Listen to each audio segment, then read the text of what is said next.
Today's episode is brought to you by Buckeye State Credit Union. If you are unfamiliar with them, let me introduce you to the financial friend you didn't know you needed until now. Buckeye State Credit Union is a local brand that offers a wide range of products from checking accounts to home equity lines of credit and auto loans. They have some of the lowest rates around and are committed to serving Northeast Ohio. The Cleveland location is in Shaker Heights, but there are 5 brick-and-mortar locations across the state. Buckeye State Credit Union is here to help make your life easier. They make banking more convenient, always putting the customer first, so you leave feeling cared for, valued, and respected. Connect, simply, and adapt. Those are the core values that make Buckeye State Credit Union the right choice for you. For more information, head to buckeyescu.org for more information. Buckeye State Credit Union, your money simplified. All right, there we go. Go ahead, Earl. We got some Shedeur Sanders talk here. Yeah, so, Steve, if you could pull up this tweet from Robert Griffin III. I seen this on the internet 2 days ago. And RG3 said Shedeur Sanders is the most popular rookie in the NFL and is being set up to fail in year one. It goes on to say, here's the reality. First-round quarterback tape, but failed to the 5th round. 4th quarterback on roster will get limited practice reps behind a bad offensive line. And it got me to thinking not just about Shedeur Sanders, but about Dillon Gabriel as well. The question is, do anybody on the panel believe the Cleveland Browns have the proper infrastructure on all levels for either rookie quarterback to have success in year one? And then I think the second part of that question would be, what does that even look like per said player? To me, listen, we've crapped on the Browns a million times, deservedly so. Personally, I think this is so blown out. I think Robert Griffin III is ridiculous. I don't think he's set up to fail at all. No, I mean, I agree. That the first round tape, that's irrelevant now. I mean, what is that? Has nothing to do with the Browns specifically. Saying the Browns' offensive line stinks, I don't think the Browns' offensive line stinks. No, it's not as good as it once was, but still, it's an adequate offensive line. Real quick, if you listen to he did a 9-minute video. Yeah, he said he's going to be getting reps behind the bad offensive line in practice. Yeah, because he's the 4th-string quarterback, not because the Browns. The whole point is. But what would that matter anyway? He's not getting hit. It's practice. I was ready to just eviscerate the entire. Yeah. His entire point was stupid. RG3, terrible take. Yeah. Was Kevin Stefanski not a coach that everyone is at some point lauded for having a good touch and making quarterbacks better than they have been? And Tom McShay came on our show and was like, "Hey, what quarterback?" He's well respected in the league. B, he's coming in behind Joe Flacco and Kenny Pickett. Right. As if those two have anything locked in stone and they're going to be the set battle. The whole take was ludicrous. None of it made sense. And to Bull's point, who gives a rat's, if he's behind the 4th-string offensive line in practice where he can't get hit? Yeah. He can't get hit. They're not going to touch him. He's in New Jersey. So who cares how bad? RG3's out of his mind with this one. I think there's 2 different conversations to have about this. Number one, he's 4th. But it's wide open. Yeah, everybody's going to get, especially the rookies. He's going to get plenty of reps. Especially the 2 rookies are going to get a ton of reps with the first stringers, I would think, because they got to know what they have. Yeah. The part where I think the part where I think he has merit, even though that wasn't really his argument, I know we're in Cleveland, everyone's Browns fans that live here. If this was the Carolina Panthers that he went to, would you look at them and say that's an organization built to breed a good quarterback? No, but before Joe Burrow went to Cincinnati, would you have said they were an organization to breed a good quarterback? No, of course not. But he was also the number 1 overall pick. I hear you, but ultimately, I think most of it's about the player. I know some of it's about the situation. When you look at 25 years, they've done nothing but run quarterbacks into the ground. They've never developed a quarterback in 25 years. That's fair. You can look at this and say this is a terrible spot for Shedeur to be in because he's with an organization that doesn't know how to develop quarterbacks. Right. And you're right. That's fair. That is fair, yes. But the other part of it, I agree with you what you guys said about Kevin. I do think Kevin could, if he does end up winning the job, I think Kevin could work with him just fine. Yeah. And he's going to have plenty of opportunities. If he goes out and wins the job, he will win the job. Yeah. The fact he's starting 4th doesn't matter. Yeah. And that makes this a really unique spot because a lot of times, NFL camp, if you walk in 4th, you're not making the team. You're getting cut. That's right. But because of how this is set up and because of who's in front of them and because of where they're at and because, again, I think they're very much looking right now today, gun to the head, they're talking about a quarterback for next year. So they've got nothing but time on their hands right now to look and see what you've got. Yeah. He'll have plenty of chances. And to the point of the 25 years have they developed any quarterbacks? You're right. They haven't. Now, to be fair about it, outside of Baker, none of the quarterbacks have gone anywhere else and done anything. Correct. Now, Baker was part of this regime, so that's on them that he's playing his best football somewhere else and not here. Yeah. But none of these other quarterbacks did anything. The only one you could even argue might have had success somewhere else is Tim Couch, and that was a very unique circumstance because it was an expansion team. Yeah.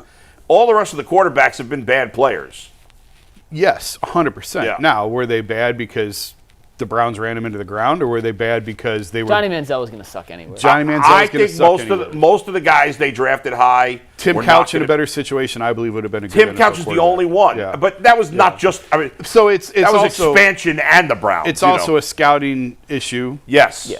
Oh, certainly. It's a wrong pick type issue.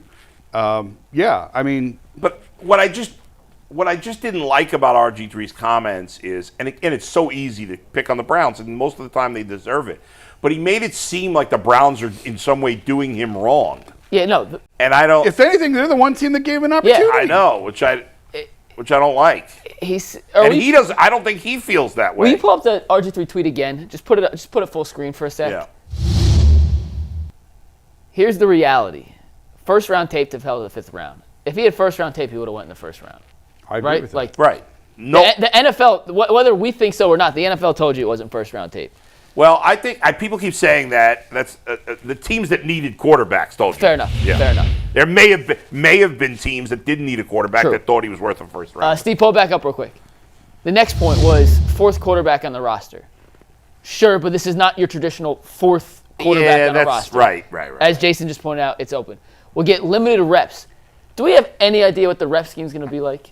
No. Yeah, he's talking based on traditional training. Exactly, and his whole point normal circumstance. His whole point of this entire 9-minute rant, where he's sitting down and his wife sits in the background and they zoom the camera and he's like, "I'm going to tell you about a conversation people don't want to have. The Browns are setting Shedeur up to..." Like, no, they're not. Every point he made was based on the traditional 1985 way that an NFL training camp was run, and that's not how the Browns are operating in today's era. 92% of the time when a video starts with, "Here's a conversation people don't want to have." That's how G. Bush starts every one of his Ultimate Browns videos. No offense to G. Bush, but 92% of the time when that's said, that's not true. That's not true, and plenty of people are having that conversation. G does a great job with his Ultimate Brown shows, though. His teases, his headlines, he's the king of the way he sets it up. Nobody wants you to hear. No one wants you to talk about this. Nobody. But I got my own show. I'm gonna talk about it. Yeah. Hey, Mike, the back end of that that the audience couldn't see when you read he will get limited practice reps behind three quarterbacks. He goes on to say, including the Super Bowl champion and the Super Bowl MVP. Yeah. The Cleveland Browns acquired this offseason. Read the whole rest of the tweet because that's embarrassing. You've invalidated when you refer to Kenny Pickett as a Super Bowl champion. You invalidate everything you say. Just read the whole tweet because it was so bad I forgot each individual point I wanted to hit on. All right, here's the entire tweet from top to bottom. Shedeur Sanders is the most popular rookie in the NFL and is being set up to fail in year one. Here's the reality. First-round quarterback tape, but failed to the fifth round. Fourth quarterback on the roster will get limited practice reps behind three quarterbacks, including the Super Bowl champion and the Super Bowl MVP that the Browns acquired this offseason. What a ridiculous Will get limited preseason reps with the worst O-line and limited weapons. But if there's one young man built to overcome and succeed, it's Shedeur Sanders. Now, he may be right about behind the bad offensive line in the preseason, but he's also going to be playing against bad defensive linemen. But he also says limited reps in the preseason. Yeah. If you think Shedeur's going to get limited reps he's going to... Joe Flacco has no reason to play whatsoever. Joe Flacco's not going to play in the preseason, so at worst... He's third string in the preseason, not fourth. At worst. He will start a preseason game. Yes. 100%. Yeah. The whole thing was an egregious tweet and an even worse 9-minute video that I can't believe I watched 9 minutes of this. There's really... I mean, you could talk about they need to play their guys and more in the preseason, get them ready for the start of the regular season. Again, I'm of the belief they don't really care about winning games this year. Is there any reason to play Kenny Pickett the preseason? Not really. I'd give the entire preseason to the rookies. Dillon and Yeah, Shedeur get I the would entire too. preseason. Or even if you wanted to do it a little more evenly, you could let Pickett, just to get him some reps, play one half, and then the other two get a quarter and quarter each in that game, and then the other one is a Shedeur game, and the other one's a Gabriel game, or half. Yeah, I mean, half, at most, Kenny Pickett should play a half out of 3 games. Out of 3 games. So that leaves 2.5 halves for the other That's 2 10 quarterbacks. quarters for those two to play. Yeah. Shedeur should play 5. Are they going to Philly this year for joint? Yes. Yes. Is that right? That'll be telling. Like, throw the rookies in against the Eagles. Yeah. Yeah. And see what you got. And everything we just said about Shedeur, by the way, applies to Dillon Gabriel, too.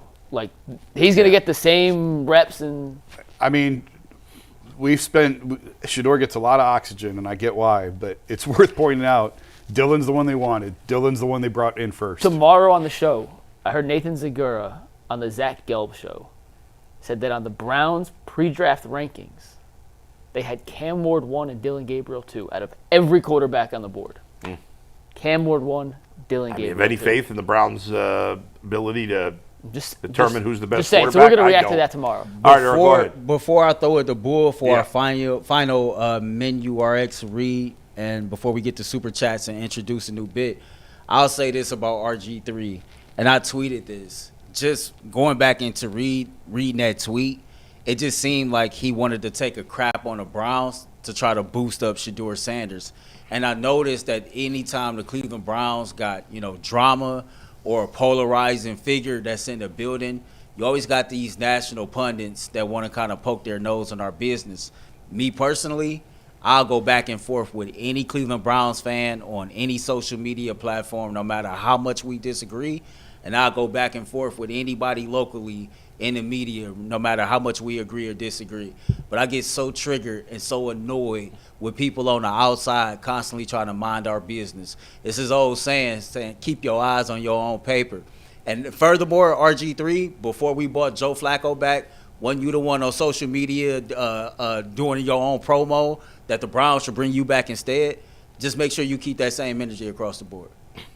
Yeah, RG3 did come to the Browns at one point. I mean, he has a podcast. Was lousy. He has a podcast. Yeah. And we all know right now Shedeur is the number one thing on YouTube. Yeah. And his show's on YouTube, so he's trying to get clicks. All right, It is what it is. let's leave it be.